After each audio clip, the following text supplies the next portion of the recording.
Dalam upaya mewujudkan Lok Semawe sebagai kota adipura, PJ Wali Kota Lok Semawe Ahanan menginisiasi 3 kegiatan strategis lingkungan yang melibatkan Dinas Lingkungan Hidup dan Kehutanan Aceh serta TNI Polri menunjukkan komitmen bersama dalam upaya pelestarian lingkungan. Kegiatan penanaman 3.000 mangrove di Waduk Pusong, Banda Sakti, ini menjadi simbol penghijauan dan melindungi lingkungan pesisir di sekitar waduk. Kolaborasi antara pemerintah kota, Dinas Lingkungan Hidup dan Kehutanan Aceh, dan TNI Polri diharapkan dapat memberikan dampak positif yang besar terhadap kelestarian lingkungan.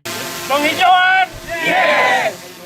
Penanaman mangrove ini sebanyak 3.000 batang dan kita harapkan bisa dilanjutkan pada tanggal 7 Maret 2024 nantinya.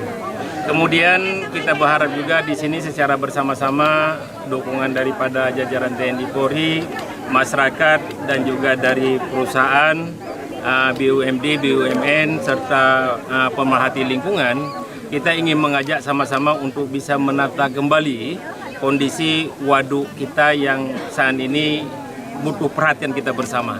Kita ingin membagikan wilayah tanggung jawab pengelolaan dari kondisi waduk ini dan juga ingin memberikan pengarahan bimbingan kepada pedagang agar dapat melakukan dagangannya dengan baik dan juga kita memastikan bahwa ada batasan-batasan jam malam yang menggunakan dari waduk ini karena kita juga harus mewujudkan syariat Islam di Kota Lok Semawe.